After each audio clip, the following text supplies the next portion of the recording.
우리가 읽고 있는 히브리서 9장 11절 이하의 말씀에는 11절 말씀을 통해서 이 땅에 오신 예수 그리스도, 장래일에 대상으로 오신 예수님께서 왜 오셨는가를 다시 한번 설명합니다. 다시 말해 온전한 장막을 이 땅 속에 우리에게 주시기 위해서 이 땅 속에 오신 대제사장이신 예수 그리스도를 우리에게 소개하고 있습니다. 그 예수님께서 이 땅 속에 대제사장으로 오셔서 온전한 장막으로 이 땅의 많은 성도들을 이끌어 가시기 위해 주님께서 하시는 일들을 오늘 성경 말씀 가운데 소개하고 있는데, 12절 말씀에 보면 자기의 피로 영원한 속죄를 이루셨다라고 기록하고 있습니다. 그리고 그 뒤에 나오는 14절 말씀에 보면 그리스도의 피가 죽은 양심을 죽은 행실에서 깨끗하게 하고 살아계신 하나님을 섬기게 하지 못하겠느냐라는 말씀을 통해 그리스도의 피를 통해서 우리의 삶의 역사를 만들어내심을 우리에게 말씀하고 있습니다. 흠없는 자기의 피라는 것이 핵심이 되겠죠. 그리고 이제 15절 말씀에 보면 주님께서 죄에서 속량하시려고 자신을 죽으셨다라는 사실을 발견하게 되죠. 다시 말해 영원한 언약으로, 영원한 장막으로 우리의 삶을 인도하시기 위해 주님께서는 이 땅 속에 자기의 피로 영원한 속죄를 이루셨고, 또 그리스도의 피를 통해서 우리를 깨끗하게 하셨고, 또 피를 통해서 우리에게 말씀하고자 하는 자신의 죽음을 통해 우리 인생 가운데 영원한 기업의 약속을 이루어내셨다라는 것을 발견하게 됩니다.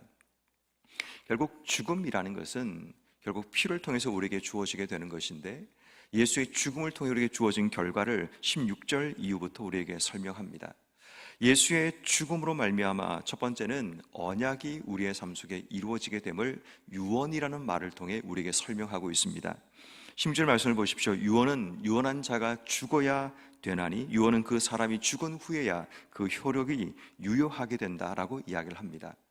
다시 한번 예수님이 이 땅 속에 계실 때 하셨던 그 모든 말씀이 예수의 죽음을 통해서 그 효력이 드러나게 된다는 거죠. 결국 예수의 죽음은 예수님께서 우리에게 주셨던 언약이 이 땅 속에 성취되는 결과로 이어지게 된다는 것을 이야기하게 되고, 결국 14절 후반부에 나오는 것처럼 예수의 죽음을 통해 우리가 하나님을 섬기게 되는 일이 일어나죠. 이 말은 다시 말하면 하나님께 나갈 수 있는 자격과 은혜가 우리의 삶 속에 주어진다는 겁니다. 지금 이 본문의 말씀은 흔들리고 있는 유대인들, 특히 유대인 출신의 크리스찬들을 향한 주시는 말씀입니다. 그들의 삶 속에 흔들림이 찾아오고 여러 가지 많은 도전이 찾아오면서 환경적인 도전입니다. 그러면서 신앙의 회의와 또 신앙의 갈등이 그들 속에 일어나게 되는 그런 일이 일어나고 있음을 보게 됩니다. 그때 이 히브리서 저자가 이 성경 말씀을 통해서 그들에게 주고자 하는 메시지는 단순합니다. 예수님께서 너희를 위해서 죽으심을 통해 너희의 삶 속에 이런 일들을 이루시지 않았느냐라는 겁니다. 그 대표적인 세 가지가 그거죠. 죽음을 통해서 우리를 깨끗하게 정결하게 하시는 그 일을 하셨고, 또 죽음을 통해서 예수님께서 우리가 영원한 기업의 약속을 얻게 하셨고, 그의 죽음을 통해서 우리가 하나님께 나갈 수 있는 은혜를 우리에게 주셨다는 겁니다. 그런데 너희는 왜 죽음을 두려워하고 무서워하며 도망치려고 하느냐라는 그런 메시지가 이 속에 숨어 있는 겁니다. 어쩌면 여러분, 우리 인생의 삶을 살다 보면 늘 죽음과 같은 두려움이 우리의 삶 속에 찾아옵니다. 그 죽음 같은 두려움 때문에 우리의 삶이 움직이게 되고 변질되게 되고 잘못된 방향으로 나아갑니다. 이유는 한 가지입니다. 죽지 않으려는 겁니다. 죽음이란 것이 우리 인생 가운데 손해처럼 느껴지게 되고, 죽음이란 것이 우리 인생 가운데 패배한 것처럼 느껴지다 보니까 많은 사람들이 죽음 같은 고통이 오면 피하려고 하고, 죽음 같은 두려움이 오게 되면 그 두려움과 맞서지 않으려고 도피하는 그런 일을 만나게 되는 겁니다. 어쩌면 지금 많은 유대인 출신의 크리스찬들이 그러한 죽음이라는 그 두려움 앞에 서 있습니다. 자신들이 이 핍박과 박해 가운데 죽을까 하는 두려움들, 또 자신이 아무리 기다려도 그리스도 예수께서 오지 않는 그 기다림의 죽음 같은 이 인내하지 못하는 그 마음들이 그들로 하여금 변질되게 만들고 이전의 길을, 옛 길로 돌아가려고 하는 그런 마음과 충동이 그들 속에 생겨나고 있다는 겁니다. 그런데 너희는 죽음 때문에 이렇게 두려워하고 무서워하는데, 너희를 위해 죽으신 분이 계시는데 그분이 바로 예수님이고, 그분의 죽음을 통해 너희의 모든 죄가 사함을 받았고, 그분의 죽음을 통해서 우리가 하나님께 나갈 수 있는 은혜를 얻게 되었고, 그분의 죽음을 통해서 우리가 하나님의 영원한 언약의 기업을 우리가 받게 되었는데 왜 너희는 죽음을 두려워하느냐라는 것을 이야기하고 있는 겁니다. 그러므로 여러분, 오늘 이 성경 말씀 우리에게 몇 가지 주시는 교훈의 말씀이 있습니다. 우리 인생도 죽음 같은 두려움의 문제, 죽음 같은 상황의 문제 앞에 늘 우리는 흔들리고 넘어집니다. 그렇다면 오늘 우리 인생이 흔들릴 때마다 우리가 기억해야 될 중요한 한 가지는 예수의 죽음을 통해 우리도 우리 앞에 찾아오는 죽음의 고통을 이겨내야 합니다. 다시 말해, 죽음이란 것이 우리 인생의 손해가 되고, 죽음이란 것이 우리 인생의 실패가 아니라, 주님께서는 이 죽음을 통해서 새로운 역사를 만들어내셨고, 이 죽음이란 절망을 통해서 우리 인생 가운데 새로운 길을 만드셨다면 우리 인생도 마찬가지라는 겁니다. 죽음을 두려워하는 순간 우리 인생이 죽음의 포로가 되고 죽음에 사로잡혀서 우리 인생이 모든 삶의 방향을 잃어버리지만, 비록 죽음이 우리 앞에 있을지라도 이 죽음의 문제를 우리가 받아들이게 되면 죽음을 통해 새로운 역사를 만들어내실 하나님을 우린 기대할 수 있는 겁니다. 죽음이 끝이 아니라 하나의 미랄이 땅에 떨어져 죽었을 때 그 미랄을 통해서 생명의 역사가 시작되는 것처럼, 만약에 하나님 나를 통해 죽음을 기대하신다면 그 죽음을 통해 내 인생 가운데 새로운 일들을 이루신다라는 소망이 우리에게 생겨나는 겁니다. 그런 의미에서 죽음은 절망이 아니라 하나님께서 새롭게 우리의 삶에 역사하실 새로운 기대와 소망이 그 안에 있음을 발견하게 되는 겁니다. 그러므로 오늘 하루 삶을 살아가면서 때로는 우리 앞에 죽음 같은 절망이 찾아오고, 때로는 죽음 같은 어려움과 문제가 찾아올 때 죽음이 우리 인생의 끝이 아니라 이 죽음을 통해서 하나님이 우리에게 원하시는 열매가 있다는 사실, 그 사실을 기억하여서 오늘도 담대하게 하나님의 주권적인 일하심에 순종하며 걸어나가시는 이런 모든 삶이 되기를 주의 이름으로 축원합니다. 결국 우리가 흔들리지 않아야 될 또 하나의 이유는 영원한 약속을 기억하면 우리는 흔들리지 않을 수 있습니다. 이미 예수님께서 죽음을 통해 우리에게 만들어주신 하나님의 영원한 기업의 약속이 우리에게 있다는 겁니다.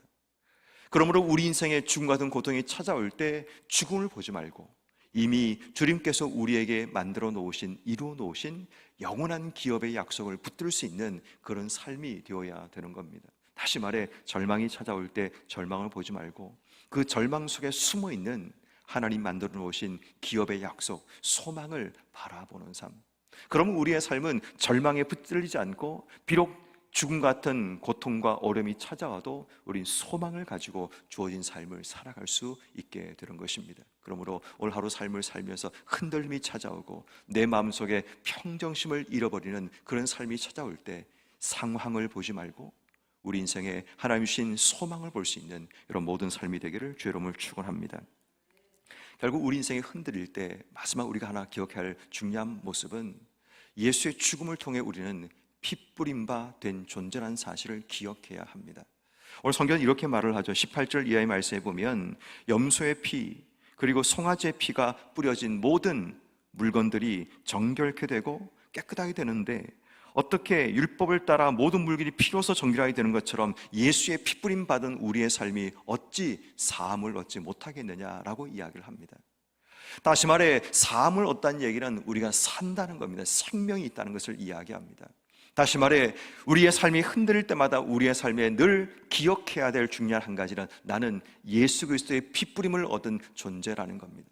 그 핏부림을 통해서 우리의 삶이 깨끗하게 되었고, 우리의 삶이 하나님께 나갈 수 있는 자격을 주어지게 되었고, 내 인생의 존재가 그렇게 무기력하게 능력 없이 구원받지 못할 존재가 아니라는 겁니다. 우리가 잘 아는 것처럼 6월절 사건 때 핏부림 받은 모든 임방과 문설주에는 죽음의 전사가 뛰어넘어가서 그 가정이 구원받은 것처럼, 우리의 삶이 죽음의 공포가 우리 앞에 있을지라도 두려워하지 않아야 될 이유는 나는 핏부림을 받은 존재라는 겁니다. 다시 말해, 하나님의 구원이 있는 존재라는 사실을 우리가 기억해야 한다는 겁니다. 다시 말해, 두려워할 존재가 아니라는 겁니다. 아무리 강력한 죽음의 천사가 우리 앞에 있을지라도, 우리를 향해 절망의 손길이 우리의 삶을 붙들고 가려고 할지라도, 우리의 삶은 핏부림이 있는 존재, 그리스도의 피로 사함을 받고 정결케 된 존재라는 사실, 다시 말해 하나님의 구원이 있는 존재라는 사실을 우리가 믿고 기억한다면 우리의 삶이 흔들리지 않을 수 있다는 겁니다. 늘 우리의 삶에는 신앙적인 또 우리의 삶의 평정심을 깨트리는 흔들림의 유혹이 늘 찾아옵니다. 때로는 이 흔들림이 죽음과 같은 상황으로 찾아오기도 하고, 이 흔들림이 강력한 두려움으로 우리의 삶 속에 찾아오기도 하고, 이 흔들림이 우리의 삶의 모든 소망을 잃어버린 것으로 우리의 삶 속에 찾아오기도 합니다. 그런데 여러분, 우리가 기억해야 될 중요한 한 가지 원칙은, 주님께서는 우리의 삶의 흔들림의 문제를 해결하기 위해 죽으셨다라는 것, 우리가 경험하는 인생의 그 죽음의 문제를 주님이 직접 경험하시고 죽음으로써 우리에게 흔들리지 않는 영원한 생명과 영원한 약속과 영원한 죄사함이라는 은혜를 우리에게 허락하셨다는 겁니다. 그렇다면 여러분, 우리가 이제 인생의 삶을 살아갈 때 우리가 기억해야 될 것은, 더 이상 죽음의 두려움과 공포에 붙들리지 말고 우리를 위해서 생명과 소망을 주신 예수 그리스도를 기억하고, 나라는 존재가 핏부림이 있는 존재, 구원을 이미 허락하신 존재라는 사실을 기억하고, 또한 더 나아가서 우리에게 영원한 하나님의 언약의 약속이 있는 존재라는 사실을 기억만 할 수 있다면, 우리가 어떤 상황을 만날지라도 우린 그 상황 가운데 예수를 통해 우리의 삶은 승리할 수 있습니다. 오늘 하루 주신 모든 삶의 자리에서 흔들림의 상황이 찾아올지라도 우리를 위해서 죽으신 예수 그리스도를 기억하며 다시 한번 소망 가운데 승리하시는 여러분 한 분 한 분 되기를 주 여러분 축원합니다.